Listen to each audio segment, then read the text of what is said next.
ჩვენ კვლავ ვართ ეთერში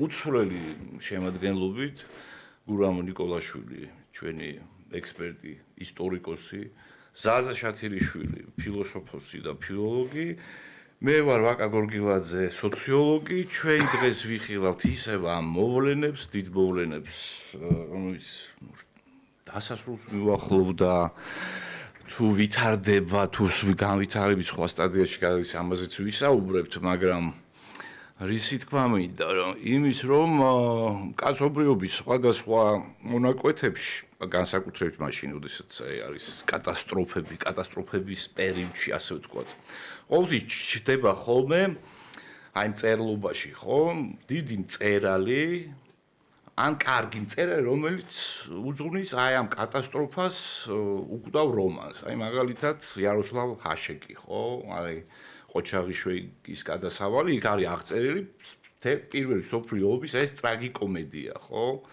ჩვენთვის საყვარელი უდიდესი მწერალი ბრიტანელი ივლინ ვო, რომელიც ოფიცრებში და ჯენტელმენში აღწერა ეს კატასტროფა მეორე მსოფლიო ომის დროს, ხო? მე არ ვიცი ვინ იქნება ის დიდი მწერალი, რომელიც აღწერს თანამედროვე ეპოქას, მაგრამ აი ამ დიდ საქმეში მას დაეხმარება დონალდ ტრამპი და სოციალური ქსელები. ანუ სულ რამდენიმე დღის წინ 4-5 დღის წინ ტრამპმა განაცხადა შემდეგი, რომ ორ კვირაშიო მე გადავწყვიტავ, დავარტყა თუ არ დავარტყა ირანს. ჟურნალისტი ეკითხება და დაარტყო თუ არ დაარტყავ.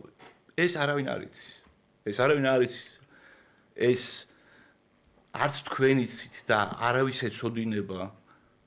მაგრამ მე მივიღებ გადაწყვეტილებას, ან არ მივიღებ ამ გადაწყვეტილებას. მოკლედ გავიდა 2 დღე და მოხდა ის რაც მოხდა. 14 სტელზი, ეს არის მეხუთე თაობის ბომბდამშენი, რომელიც არ ჩანს ჩვეულებრივი და არაჩვეულებრივი PVO-თვის ჰაერსაწინააღმდეგო სისტემებისთვის. გადაფრინდა მისურის ბაზიდან ირანის ტერიტორიას, ახლო აღმოსავლეთის ტერიტორიაში, რაღაც მანევრები ჩაატარეს, რისთვის იყო საჭირო ეს მანევრები, უცნობია ვინაიდან ირანის ჰაერსაწინააღმდეგო სისტემა ვერც ერთ თვითმფრინავს ვერ იჭერდა ამ კონფლიქტის დროს, მათ შორის ისრაელთან, მართალია ისრაელსაც თანამედროვე F-35 მოერიშე თვითმფრინავები გააჩნია. მოკლედ უპრობლემოდ განახორციელა დარტყმა და უკვე მოგვიანებით ტრამპის აღიარებით გაანადგურა ყველა ის ძირითადი წერტილი, სადაც იმყოფებოდა ცენტრები ირანის ბირთვული პროგრამის. შემდეგ გრძელდება ეს ფარსი, შემდეგ უკვე ესე იგი ტრამპმა თქვა, რომ ეს წარმატებით განახორციელა, ეს არის უნიკალური ოპერაცია, მსოფლიოში ესეთი ოპერაცია არ ჩატარებულა, მადლობა ჩვენს პილოტებს და ჩვენს ესე იგი იდეად ავიაციას, მოკლედ ამით ირანის ბირთვული პროგრამა დასრულდა, გამოაცხადა ეს და გააფრთხილა ამასთან ერთად ირანი მკაცრად გააფრთხილა, არ გაბედოთ და საფასუხო იერიში არ განახორციელოთ ჩვენ სამხედრო ბაზებზე, რომელიც მრავლად არის ახლო აღმოსავლეთის რეგიონში, მე მგონი 7 ქვეყანაში. ამის შემდეგ ვრცელდება ცნობა ამერიკულ მედიაში, რომ The Wall Street Journal-ის ინფორმაციის მიხედვით, ამერიკის შეერთებულმა შტატებმა სთხოვა ოფიციალურ პირებს არაბულ ქვეყნებში გადაეცათ ისრაელის გზავნილი, რომ ის ომის მოკლე დროში შეწყვეტას გეგმავს, ირანაკის აპასუხოდ განაცხადა, რომ ამ ეტაპზე კამპანიის შეჩერებას არ აპირებს და თავს მოვალედ გრძნობს ამერიკის შეერთებული შტატების მიერ მის ბირთვულ ობიექტებზე თავდასხმაზე პასუხის გაცემის აუცილებლობას. მოკლედ, ტრამპის არაერთი მუქარის მიუხედავად, ირანმა განახორციელა ეს დარტყმა ყატარის ტერიტორიაზე განლაგებულ ამერიკულ სამხედრო ბაზაზე და თელმა მსოფლიომ გაიგო იმის შესახებ, რომ ის ბაზა იყო ცარიელი. მით უფრო ეხლა არ არის მსხვერპლი აქ ამერიკელ ჯარისკაცებში. ამის შემდეგ ფასები ნავთობზე შემცირდა, მიუხედავად იმისა, რომ ადრე ირანი აცხადებდა ორმუზის სრუტის გადაკეტვის შესაძლებლობაზე და ტრამპმა რაღაც ამ იერიშის შემდეგ 2-3 საათში აქვეყნებს პოსტს, რომ მშვიდობა დამყარდა და აი ახლა დადგება ეს აყვავების ხანა ისრაელისთვის, ირანისთვის და მთლიანად ახლო აღმოსავლეთისთვის ომი შეწყდა, დაემშვიდობა მთელს კაცობრიობას და დაიძინა. როგორც ჩანს, ეს პოსტი არ წაუკითხავთ არც ირანში და არც ისრაელში, ნუ მაღალ პოლიტიკურ ამ თანამდებობებს და იმ ღამეს ესე იგი კვლავ დაუშინეს ერთმანეთს, რაც კი ქონდათ ეს ჭურვები, ბალისტიკა და ასე შემდეგ და ერთ-ერთი ყველაზე ესეთი ბრუტალური შეტევები განხორციელდა. ტრამპს ეტყობა ვერ აღვიძებდნენ, მაგრამ როგორც კი გაიღვიძა, შეატყობინეს ამ ამბიშების სახებ და იყო ძალიან გაბრაზებული. ძალიან გაბრაზებული რო იყო, აი მოდით სიუჟეტი გვაქვს ჩვენ ვიდეო შესაბამისი და გავუშვათ ეს და ვნახოთ გაბრაზებული ჩვენი ტრამპი. That have been fighting so long and so hard that they don't know what the fuck they're doing. Do you understand that?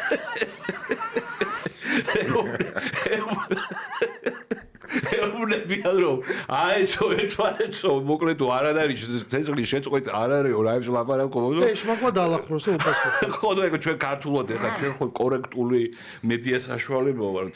პრინციპში შეიძლება ვიბილწოთ კიდეც ხან არ ვიცი, მაგრამ ინგლისურად ჩვენივართ ეხლა ინგლისურად როცა ამბობს არც გაქვს იმის განცდა რომ რაღაცას არ ღვევ რაღაც. I don't know what the fuck they are doing.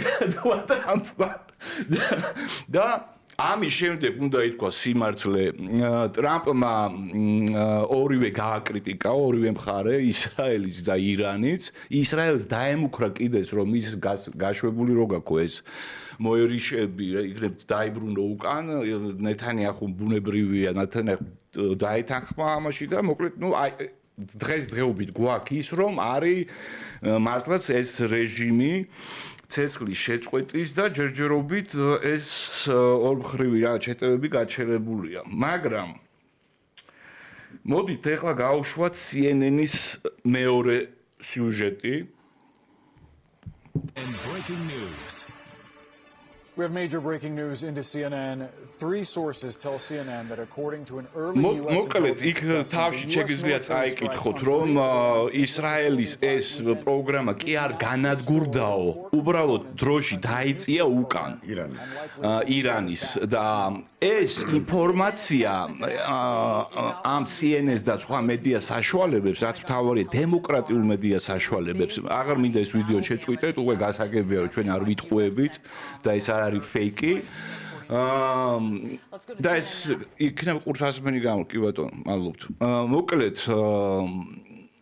ანონიმურმა წყარომ დაზვერვიდან მიაწოდა დემოკრატიულ მედიას ინფორმაცია, რომლის თანახმადაც სულაც არ არის განადგურებული ეს ატომური ბირთვული პროგრამა და ამაზე ტრამპი მეტად უფრო გაბრაზდა, იმდენად გაბრაზდა, რომ ეთყობა შეაკავეს და აკავეს და უილკოფი, რომელიც გაწონასწორებულია და აგრესიულობით არ გამოირჩევა, ისიც კი გაბრაზდა და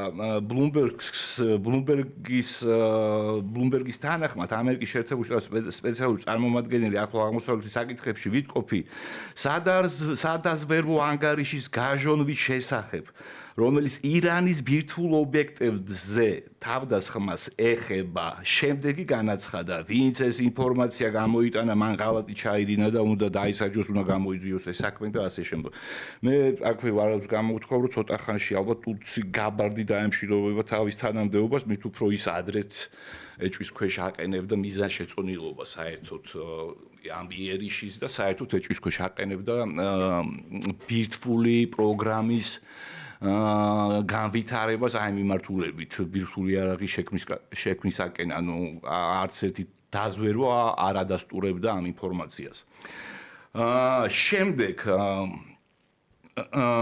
ესე იგი აი ვითარდება ეს სკანდალი და აქ უკვე ისრაელის ზოგიერთი ოპოზიციაში ყოფილი პრემიერ-მინისტრი ან მოქმედი კოალიციის წევრები გამოთქვავენ აი ესეთ ფრთხილ ეჭვებს იმასთან დაკავშირებით, ნამდვილად არის თუ არა განადგურებული ბოლომდე ირანის ბირთვული პროგრამა.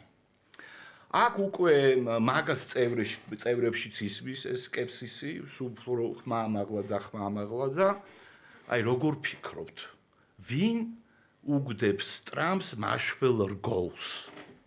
ვინ თუ გამოიცნობთ? ვერ გამოიცნობთ. ვინაიდან? და გავუშვით აქ მესამე სლაიდი ბლუმბერგის.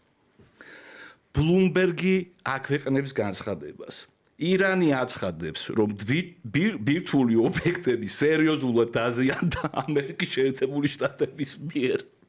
ირანის საგარეო საქმეთა სამინისტროს წარმომადგენელმა განაცხადა, რომ ქვეყნის ბირთვულ ობიექტებს სერიოზული ზიანი მიადგა ამერიკის შეერთებული შტატების სახარებო თავდასხმის შედეგად. ეს პირველი შემთხვევა ამას აღნიშნავს Associated Press-იც და Bloomberg, ეს პირველი შემთხვევა, როდესაც თერანმა აღიარა ზიანი, რომელიც აშშ-ს თავდასხმა მის ბირთვულ ობიექტებს მიაყენა რა და ამ ხალხმა გუშინ წინ თუ გუშინ იზეიმა გამარჯვება ამერიკაზე და ისრაელზე და აქ როდესაც დონალდ ტრამპს ყველაზე მეტად უჭირდა, აღიარა ის, რომ მართლაც მიიღეს ეს ზიანი. ასე რომ ცოცხლდება ეს კონსპიროლოგია, როცა პრინციპში კონსპიროლოგია უკვე აღარ არის.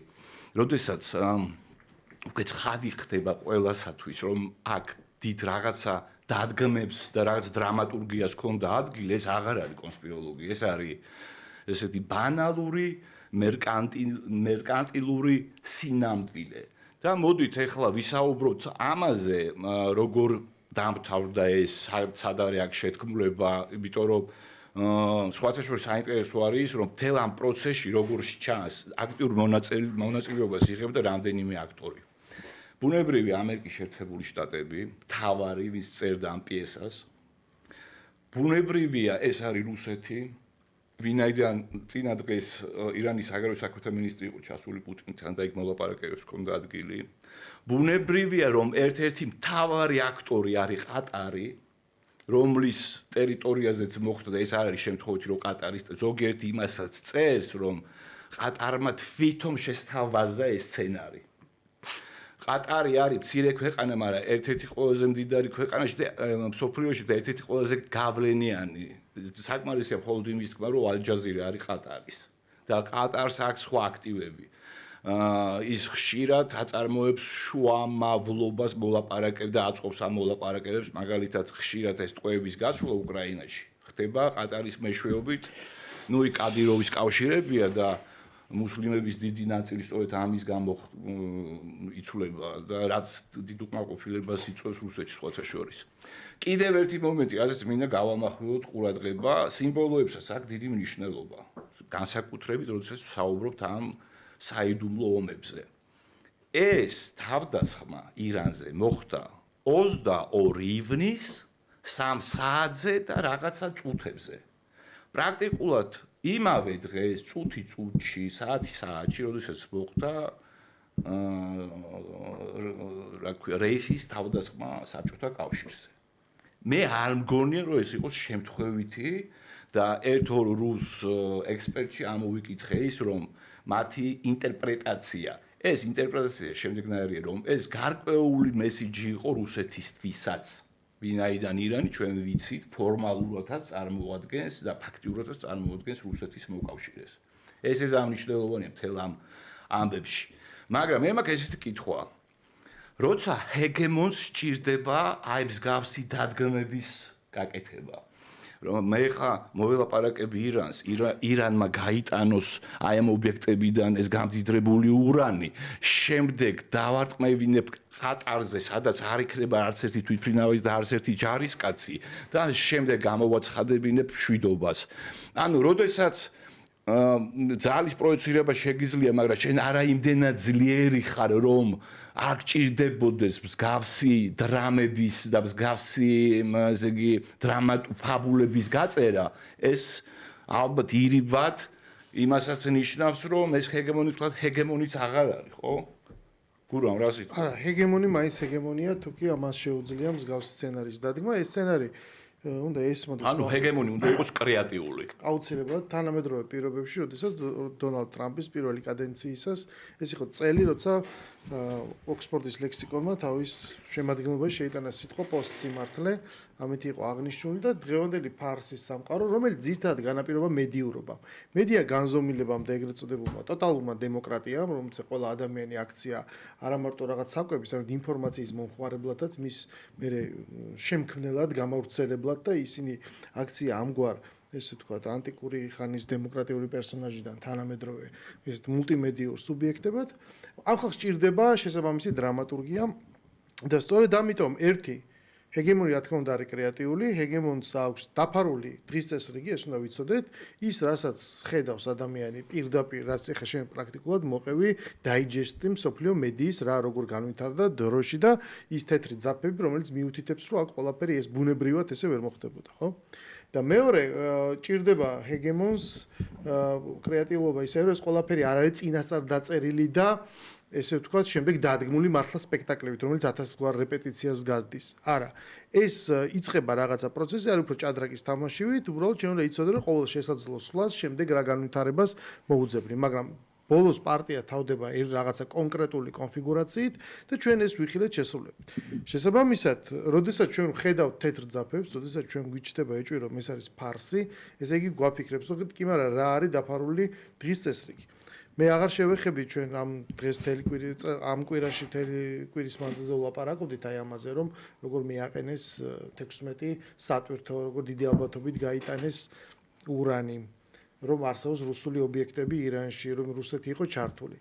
უბრალოდ დავამატებ იმას, რომ თქვენ გახსოვთ ავიაციის დაბომბვა უკრაინის მიერ ევროპის მხარდაჭერით რუსეთის ტერიტორიაზე, ამას მოყვა ლაპარაკი დონალდ ტრამპსა და ვლადიმერ პუტინს შორის და სავარაუდოდ იქ გადაწყდა ეს ყველაფერი, იმიტომ რომ ესე დროს ოფიციოზი რაღაც მშრალ ინფორმაციას აქვეყნებს, იმიტომ რომ შეიძლება მათ დამალონ შემდეგ სპეკულაცია ესე ვთქვათ არ გაჩნდეს, მაგრამ იქ უკვე იკითხება დაახლოებით შეიძლება ამოცნობა რა ხდება. მათ ეს უკვე გადაწყვიტეს ის რომ უკრაინა გახდა ან ტრამპმა ამოწურა უკრაინაზე ზეწოლის ესე ვთქვათ რესურსი, ხო, მოაწერინა ხელში რაღაცა იმ მინერალების შეთანხმებას ხელი, მაგრამ იქ ჩადგა შუაში ევროპა და პრაქტიკულად გუშინ ნატოს გენდივნის მიერ გამოქვეყნებულმა თუ ანგარიშმა დაადასტურა, რომ ნატომ უნდა მოემზადოს, იმიტომ რომ რუსეთის საფრთხე ისინი გრძნობენ დაახლოებით წელიწადში, რუსეთმა შეუტიოს. ანუ როცა რუსეთის აღზევებაზეა ლაპარაკი და ჩვენთან ჯერ კიდევ გონიათ სკეპტიკოსებს, რომ უკრაინა იგებს პირიქით ხვდები ომს. აი ამ პირობებში ცხადია, რომ მათთვის მნიშვნელოვანია, რომ ეს ზღუდე აგრძელებდეს ფუნქციონირებას, მაგრამ ტრამპს ეს აღარ უნდა. შესაბამისად, ჩვენ ადრეც ვლაპარაკობდით, თუ გახსოვს, რომ არსებობს ორი სცენარი. ან ტრამპი უზრუნველყოფს სამშვიდობო ხელშეკრულებას, ან ის უზრუნველყოფს აი ამ დასასრულის დადგომას მისი იქიდან გამოსვლით, მაგრამ ამას ვერ განაცხადებს ღიად. აქედან გამომდინარე, როდესაც ყურადღება გადავიდა ირანზე, რომელსაც ისრაელი ისედაც უტევს, ესე ვთქვათ, და მან ერთდროულად რამდენიმე კურდღელი დაიჭირა. არავის აღარ ახსოვს ღაზის სექტორი, რომელიც სადაც გრძელდება ეს გაუთავება. და ღაზა არის მთავარი პრობლემა იმისათვის, რომ ისრაელმა პრაქტიკულად დანარჩენ ნაწილში, პალესტინის ნაწილში ისე გუდავს არაბულ დასახლებებს, რომ მათ არ გააჩნიათ სხვა საშუალება, თქვენ შეგიძლიათ ფერებში რუკა შეხედოთ. გოლანის მაღლობები წაღებული აქვს, სირიის გამბიტი გათამაშებულია თურქეთის ინტერესებით.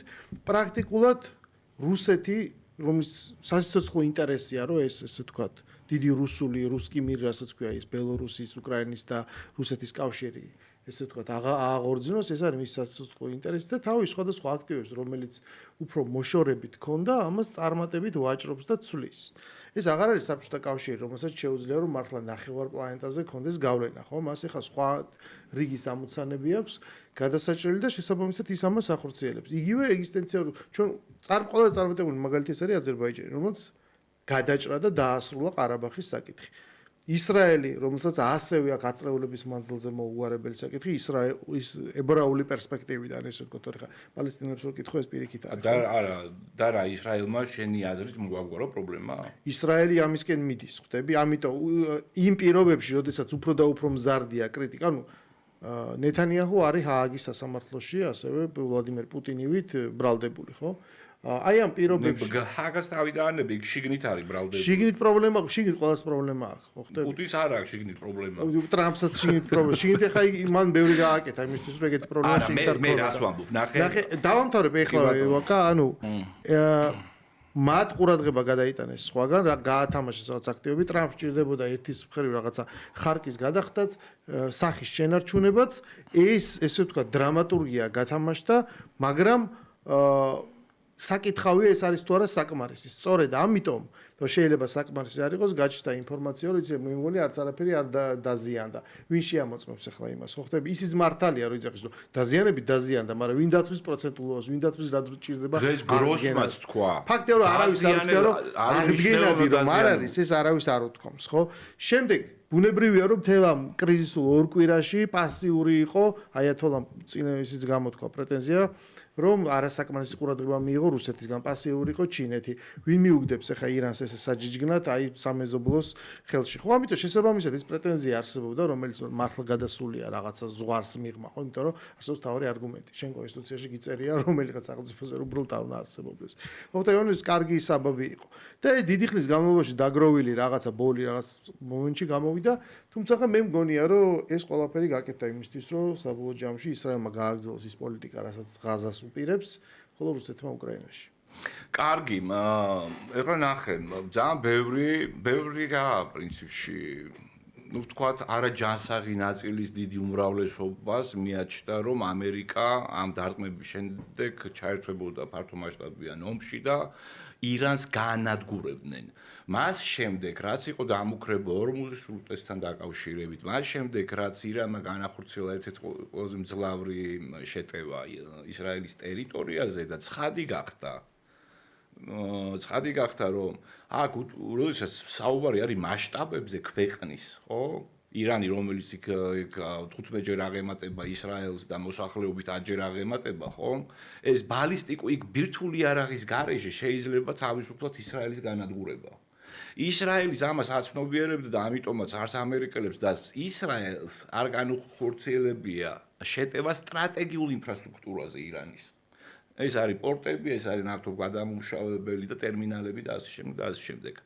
ანუ ამ რაუნდის გათვალისწინებით და იმის გათვალისწინებით, რომ ირანის დაქცევა დასავლეთის სანატრელი ოცნებაა. ყველა სტრატეგია შეწერა 2000 წლიდან. ხო, მთელი ეს მაგრიბი წაიღეს, ახლო აღმოსავლეთი წაიღეს, სირია გაანადგურეს, ერაყი გაანადგურეს, ლიბია ისაქნეს, ასევე ესე იგი დეფრაგმენტაცია მოახდინეს და რჩებოდა ირანი. ანუ ირანი დღეს არის გეოპოლიტიკური სუბიექტი, რომელიც აი მომავალ გადანაწილებაში რა უკვე კითხვავს ვალ მიიღებს მონაწილეობას შენი აზრით ისო შეგეკითხება. არა, ირანი ეხა სერიოზულად არის დასუსტებული სწორედ იმის გამო, იმიტომ რომ ჩვენ ამ ოპერაციაზე ვერ დაგეთახები, იმიტომ რომ წერტილოვნად იყო სხვადასხვა რაღაცა გაზის გადამამუშავებელს და ასე შემდეგ. ანუ ისეთი არ არის რომ ეგზისტენციალური საფრთხე კი არ შეუქმნეს, მაგრამ ყოველდღიურად ისინი აჩვენებდნენ, რომ ისინი ურტყამდნენ გაუნადგურეს საერთაშორისო სისტემა, თუ ამას მოყვება პასუხი და პასუხი მოყვებოდა, მაშინ ეს გაგრძელდება რა. ანუ ეს თანდაც საფეხურეობრივად მოხდა ამ აგრესიის გაზრდა, იმისაც რომ მოუმზადეს პლაცდარმი ამერიკულ რაღაცა ბომბდამშენებს, თუმცა იქ აჩვენეს, რომ ჩვენ ხოიც თავი არ გჯერა რომ მეც ვერ იზამ შენთან გაბრაზებული ხარ რომ ძალიან დაჩქარებული კურსი გაატარეს ირანს ამ ბრაზის მართვის. ერთის მხრივ ეს ბრაზი გარკვეულწილად გამოაშვებინეს, მიიღეს ეს დარტყმა, ჩვენ ნახეთ დანგრეული კვარტლები ხო იმაში რა ქვია ისრაელის ტერიტორიაზე, მაგრამ ამოდოს უთხრეს რომ იცი რა ჩვენ მეტიც შეგვიძლია. ჩვენ ვიცით სად არის აიათოლა, ჩვენ შეგვიძლია დავუბრუნოთ ის ბუნკერი. მათ გაანადგურეს მთელი ლიდერშიპის სერიოზული წევრები. აღმოჩნდა რომ რაღაც ნაწილი გამოჩნდა რომ ცოცხალია, მაგრამ ეს ანიშნავს რომ ვიღაცა არ მოკლა, ხო? მაგრამ ჩვენ შეგვიძლია ეს გავაკეთოთ, მათ აჩვენეს ეს სერიოზულობა და ისინი მიიყვანეს იმ მომენტამდე, სადაც თქვეს რომ ოღონდ ჩვენ შეგვიძლია რომ გავჩერდეთ და სასწორზე დაუდეს რომ ან შენ ინარჩუნებ რეჟიმს რაღაც სახის შენარჩუნებით, ან არა და ჩვენ ვივლით ბოლომდე. შენ ჯერა თუ როგორც კი მოკავშირეები, მის ირანის მოკავშირეები ჩაერთვნენ, მე მან მაგის იმ ჯერა, ეს იყო კრიტიკული და ამ მოკავშირეების რჩევამ რომ ესე ჯობია გადაწყვეტა. იმ დღეებში შენ როგორც აღნიშნე, ირანის საგარეო მინისტრი იჯდა მოსკოვში. ანუ ესე იგი ჩვენ პრინციპში შეგვიძლია დაუჯეროთ Wall Street Journal-ს, როდესაც ამბობს რომ ისრაელმა სთხოვა ირანს რომ შეეწყვიტა ეს საბრძოლო მოქმედებები, ვინაიდან ეს ასევე ეგზისტენციურ საფრთხეს უკვე ის ფორმალურად ისრაელმა, მაგრამ სინამდვილეში კულისებს მიღმა სრულიად სხვა ქვეყნებმა და ამავე დროს ისრაელს ავაროდოთ უფრო მეტიც უნდოდა.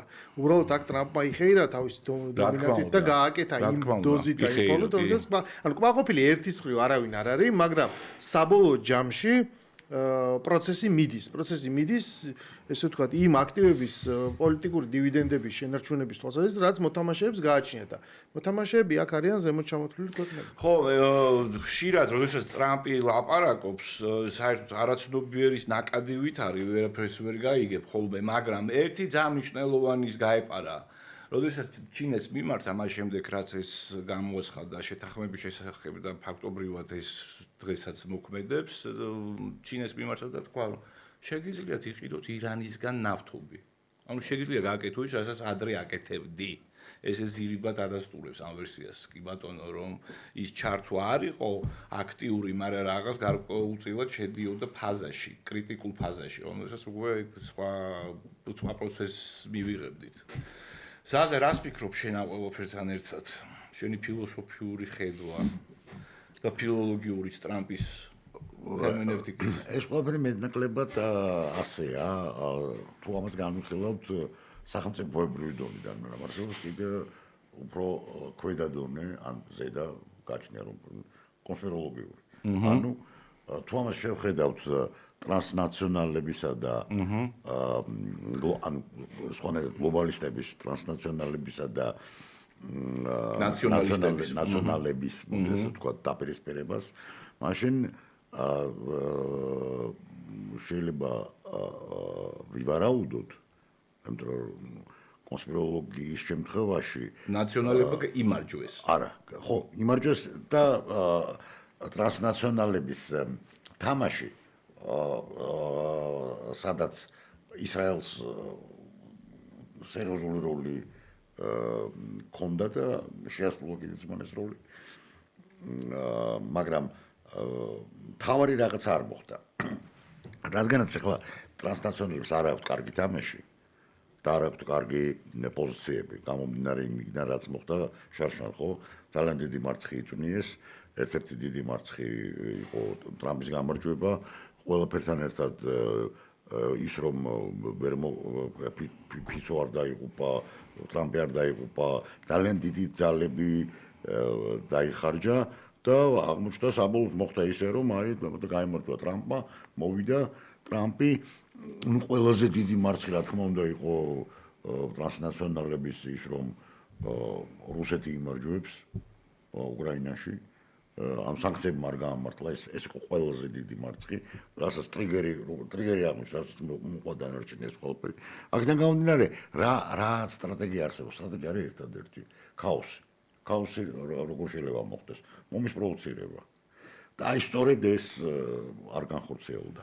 მე ესე ვიტყოდი, რომ ამ პიესას ყავდა სამი რეჟისორი, ამ დრამას ყავდა სამი ავტორი და ერთი მსახიობი, რომელიც ამავდროულად რეჟისორია. და რომელმაც იდეალურად შეასრულა თავისი როლი და შეიძლება ითქვას, რომ აი ეს ქაოსი, რომელიც იყო ჩაფიქრებული ზედა დონეზე, ან კიდე ამ კონსპიროლოგიურ თეორიას ვითარებ ამ შემთხვევაში, აი ეს მთავარი რა მოხდა. ისევ თუ ამას განვიხილავთ პოლიტიკური სუბიექტების, ნაციონალური სახელმწიფოების თამაშის დონეზე, ესეა რაც თქვით, დაახლოებით, რა თქმა უნდა, იმიტომ რომ ახლა ცხადია ეს აბსოლუტური აღწერა შეუძლებელია, მაგრამ მეტნაკლებად, მაგრამ თუ ავიღებთ აი ამ მეორე დონეს, ქვედა დონეს შეიძლება ითქვას, რომ ტრანსნაციონალებს კიდევ ერთხელ ჩაუვარდათ კობზინასარში. ნახეთ, ეხლა ნატოს სამიტის ხომ მიმდინარეობს და ტრამპი ჩავიდა, თუმცა ეჭვი იყო იქ შესაძლებელი იყო არ ჩასულიყო და ესიც არ გაუკვირდებოდა არავის, მაგრამ დღეს უკვე სხვა სტატუსით გამარჯვებულის ხო კიდევ პარასკევის გადაცემა რომ დავასრულებდი წინა იმას დიდ სივრცეებში იქ თქვი რომ ამ კაცს დაამშვიდებს მხოლოდ ნობელის პრემია და მეორე დღეს პაკისტანელმა ვიღაც ჩინოვნიკმა წამოაყენა და შემდეგ ვიღაც კონგრესმენმა სენატორმა კარტერმა და აქ უკვე ხო რაღაცა მოკლედ მაგაც ჩავიდა არაფერი არ დაამშვიდებს რა თქმა უნდა არაფერი არ დაამშვიდებს შემდეგ ნობელის პრემიას მოითხოვს ფიზიკის დარგში მოკლედ ჩადის ევროპაში და ისევ ამერიკის შეერთებული შტატები ბლოკავენ ყველა რეზოლუციას, ყველა ჩანაწერს სანქციების შესახებ, რუსეთის სანქციებას გულისხმობ და აქაც ჩანს, რომ რამდენიმე პროცესი პარალელურად ვითარდება. რუბიოს განცხადება იყო საინტერესო დღეს, როდესაც თქვა, რომ როგორც ჩანს, რუსებს უნდათ აი ამ ტერიტორიების დაკავება, მაგრამ ეს მე მგონი გაუძნელდებათ, აი ესეთი რეპლიკაც იყო.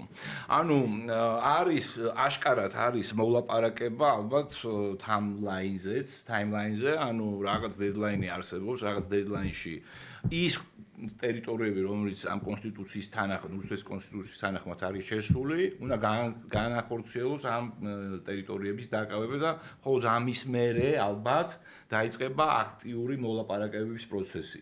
მანამდე ეს უბრალოდ გაშვებულია ეს პროცესი ფორმალურად ეს ორი დელეგაცია რაღაც პერიოდულობით ხდება ერთმანეთს. ესეც ძალიან საგულისხმო და ძალიან მნიშვნელოვანია. ანუ ჩვენ ხედავთ აი გურამის ამაზე ლაპარაკობდა რომ რამდენიმე პროცესი ერთდროულად მიმდინარეობს და აბსოლუტურად გეთანხმები იმაში რომ ტრანსნაციონალური ლიბერალური აი ეს ელიტა ის რა თქმა უნდა მომხრე იქნებოდა ესკალაციის ამ და საერთოდ ირანის განადგურების ამ თვალსაზრისით ეს რუსეთის არა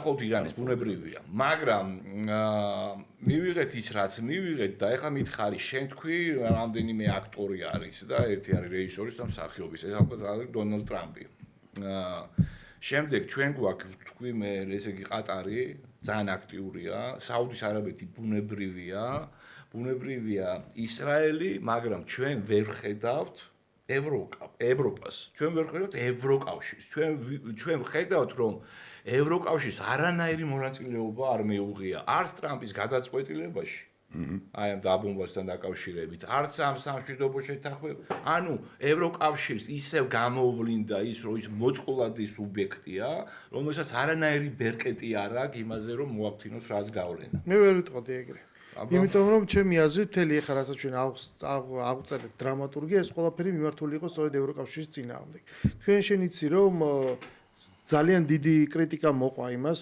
ამ გადაწყვეტილებას, აი მანამდე სამ დაარტყამდა ირანს ხო არსებობდა.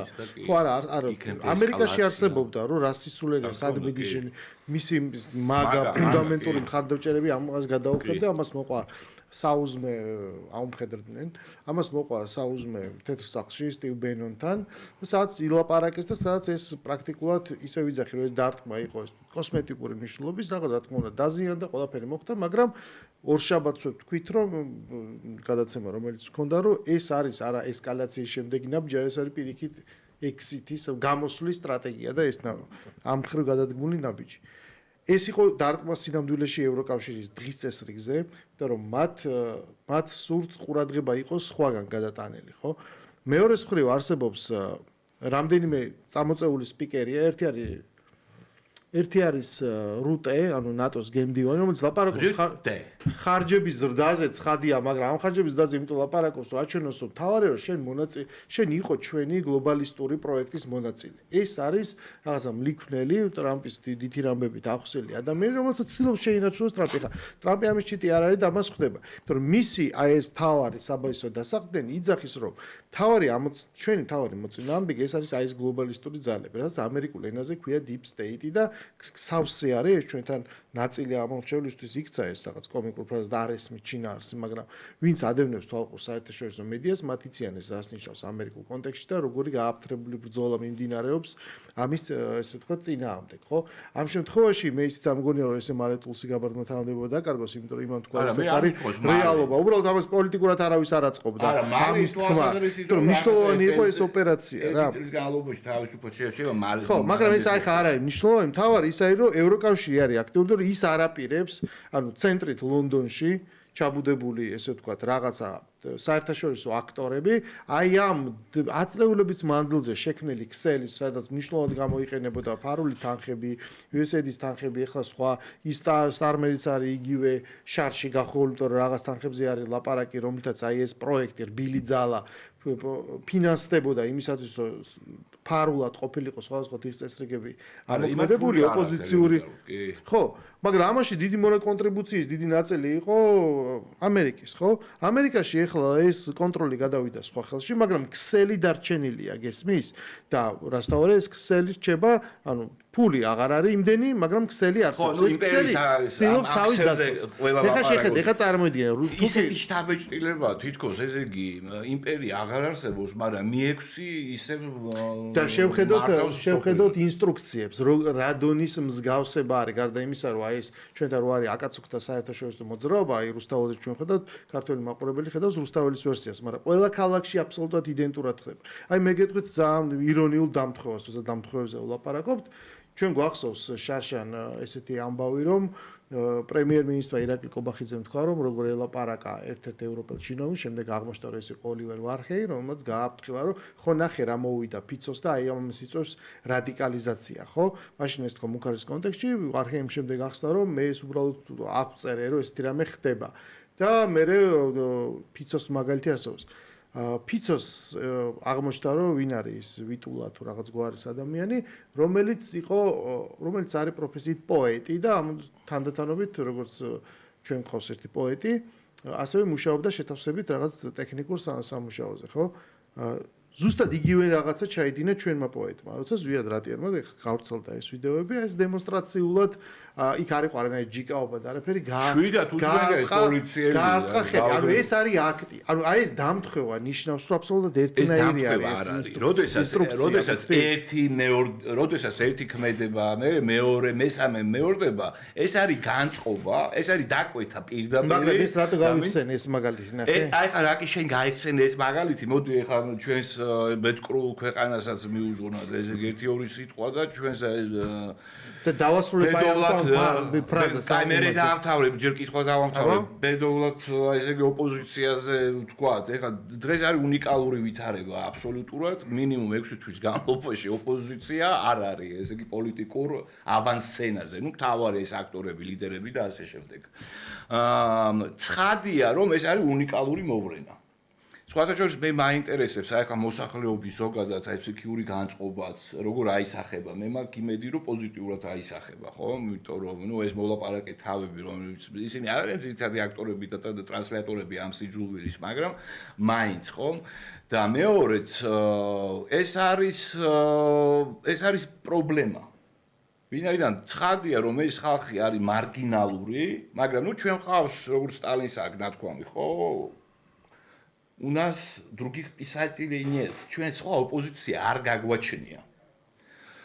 ეხლა ხდება ისე რომ არის 1000 ადამიანი რომელიც ოპოზიციას აძლევს ხმას. მოდის ადგილობრივი არჩევნები.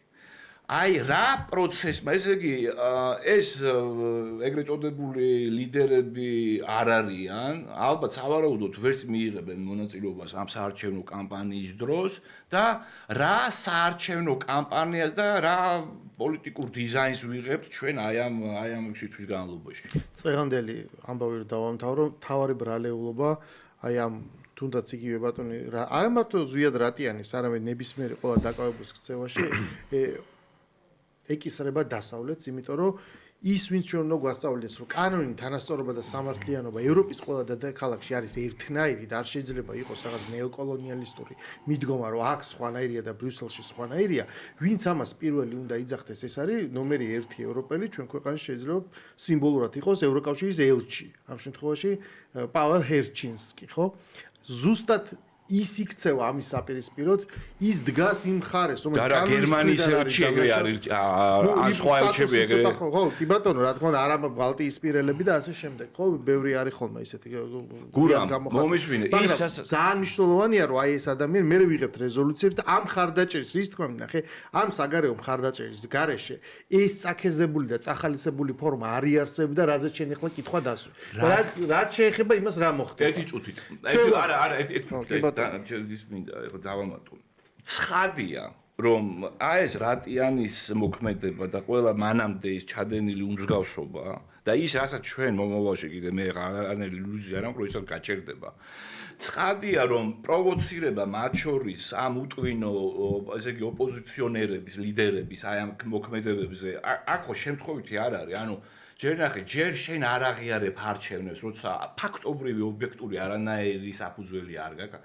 შემდეგ ქმნი ხელოვნურ ქაოსს და დესტაბილიზაციას, შენ პრაქტიკულად შენ არ აღიარებ ლეგიტიმურობას ხელისუფლების, შენ ფლობ მედია საშუალებებს და მედია საშუალებების მეშვეობით ამ თავრობას ეძახიან რუსულს, არა ლეგიტიმურს, უზურპატორს და ასე შემდეგ და ამასთან ერთად ლაპარაკობ, რომ ქვეყანაში არ არის დემოკრატია, შენ არ ემორჩილები კანონს, შენ არ ემორჩილები სახელმწიფოს მიერ შექმნილ კომისიას, ამავე დროს შედიხარ პარლამენტში და აცხადებ ბრძაობას ადგილობრივ არჩევნებში მიღებასთან დაკავშირებით, ანუ აბსოლუტურ ქაოსს ქმნი და ამის შედეგად შენ მიიღე რაღაც გარკვეულ სიმბოლური ვადები. პრინციპში, აი ამ თვალსაზრისით, როდესაც აი ამას უყურებ ამ დივერსიის და ამ საბოტაჟის მასშტაბებს, ეს არის სიმბოლური რაღაცა ვადები, ხო?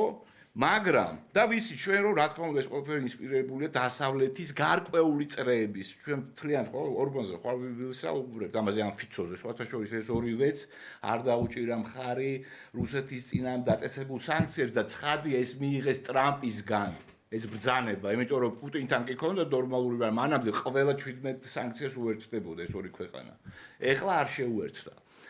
ეს ჩვენ ყველაფერი ვიცით, რომ ეს დასავლეთის ინსპირირებულია, მაგრამ აი დასავლეთმა ეხლა მისი პროვოცირებით შეიქმნა ვითარება, როდესაც ყველა ლიდერი არის ციხეში. რა ვქნათ? არის ბიბლიური ალუზია, რომ უნაყოფო ხე მოიჭრება და დაიწვება ცეცხლში. შესაბამისად, თუ კი ეს არის ამ დონის ტოქსიკური, რაც შენ ახლა აღწერე და რაც მე აღარ გავიმეორებ, რომელიც არის უკვე ოპოზიცია, ეს არის ფუნქცია, ეს არის ხელისუფლების განუყოფელი ნაწილი და ეს არის მთავარი მდგენელი, რომელიც აიძულებს ხელისუფლებას, რომ არ გავიდეს რა გარკვეული ჩარჩოებიდან, ხო, ესე ვთქვათ, არ იქცეს ისეთ ჰეგემონად, რომელიც უკვე ირგებს უკვე კანონებს თავის თავზე. ანუ ძალიან მნიშვნელოვანი როლი აქვს ოპოზიციას და მსმენელს უნდა ესმოდეს, რომ ოპოზიცია ეს არის აბსოლუტურად ხელისუფლების ნაწილი, ხო, ესე დემოკრატიულ ქვეყანაში, სწორედ ამგვარი არის არქიტექტურა ძალაუფლების. ისინი უარს იძახიან ამ მოვალეობის შესრულებაზე, ხვდები? ისინი თვითონ აღმოჩნდნენ დესტრუქციას, რომელიც აფერხებენ ქვეყნის განვითარებას. ასევე წმინდა წერილის ალუზიით წმინდა ადგილიც არეალი არ დარჩება. ეს არჩევნები, ამიტომაც ვიძახი წინა არჩევნები თუ იყო ხელისუფლების არჩევა, რომელ დღის წესრიგს უჭერს ხალხი მხარს და ჩვენ ის დავინახეთ, რასაც უჭერს მხარს, ეს არის არჩევნები, სადაც დიდი ალბათობით აი ამ მოცემულ ვითარებაში რომ ხელისუფლებას კარტ ბლანში აქვს მოსაგებად, მაგრამ მნიშვნელოვანია გაირკვეს ვინ გახდება ოპოზიცია, ანუ ხალხი ამავე დროს აირჩევს ოპოზიციას. მათ შორის ის ოპოზიციური ელექტორატი აირჩევს. ვინ დამტკიცდება ოპოზიციის როლზე, რომელიც თვითონ უნდა წარმოიშვას გზევიდან ქვევით. სულ არავინაც რომ არ მიიღოს მონაწილეობა, წარმოვიდგინოთ რეალობა მარტო ქართული ოცნებაა ბიულეტენში. ეს მოცემულობა არის ამ ეტაპზე, იმიტომ კალენდარს ხო არ აჩერებს, ხო მარადილობ არჩევანს არ ვაკეთებ. ამ ეტაპზე ეს არის ბევრად უკეთესი, ვიდრე ის მოცემულობა, რაც ეხლა გვაქვს და რომელიც 12 წლის განმავლობაში ვერაფრით ვერ დამთავრდა. ესმის პირიქით უფრო და უფრო ღრმა ეროზია განიცადა, სრულ ისტერიამდე მივიდა რაღაცა ანტირუსული ხატებით, რაღაც ჯვაროსნული და ბოლოს ჩვენ ვხედავთ აი იმ კომიკურობას, რაც ქუჩაში მიმდინარეობს, ხო? აკაცუკთა საერთაშორისო მოძრაობა თავისი დაუჯდომლით ქართულ ენაზე. ეს არის საგიჟეთი უნდა დასრულდეს, სხვა გზა არ არის, დროა რომ რევიზორი ქვეყანაში მოვიდეს და წესრიგი დაამყაროს. ეს არჩევნები დაამყარებს სწორედ ამ წესრიგს, იმიტომ რომ ეს პოლიტიკური ველი გასწორდება და უბრალოდ ყოველგვარი ლეგიტიმაცია დაეკარგება პარტიას. ანუ ადამიანმა ხო არავინ არ დაგვიჭერია. ადამიანმა თვითონ გადაწყვიტეს, რომ მათ დაარღვიონ კანონი ჩაჯდენ ციხეში. მათ გადაწყვიტა ამ შემთხვევაში არ იყო არანაირი ძიძგილობა ზვიად რატიანმა, რომ ის თვითონ გახდეს ფსევდო ნელსონ მანდელა და ბუკვალურად თავის ფეხით მივიდა და ჩაჯდა ბატონი ნიკა გვარამია ციხეში, ხო?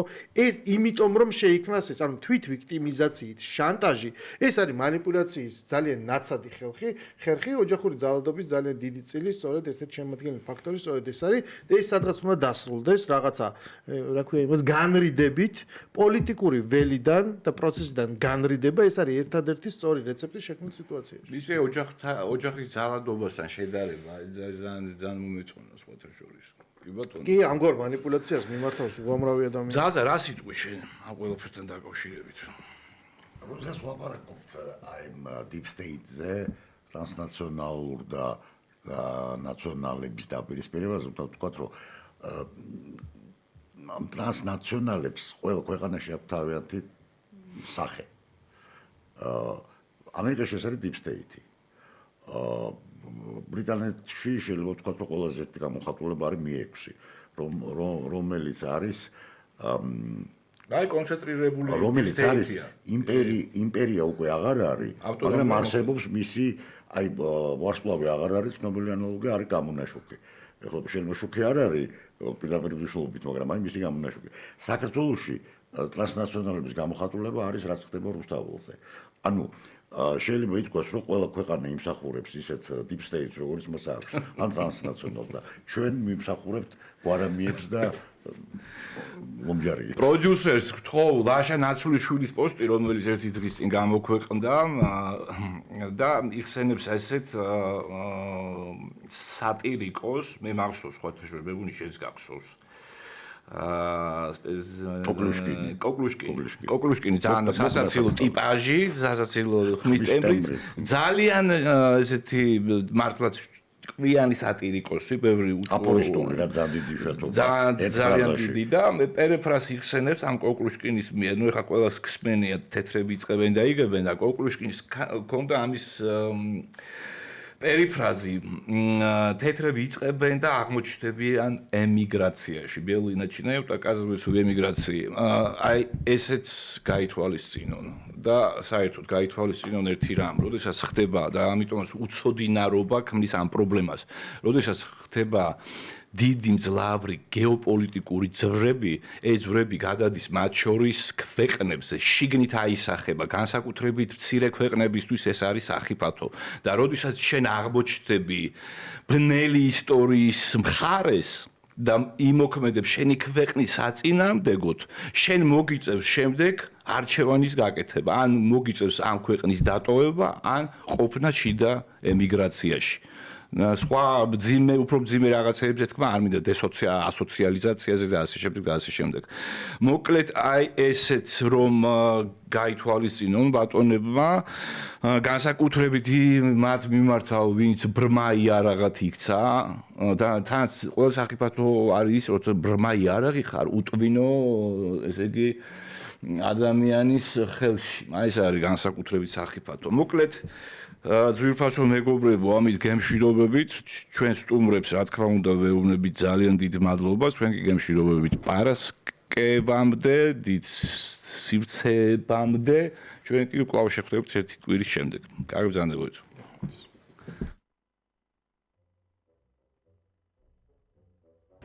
შეთქმულებები და საიდუმლო პოლიტიკა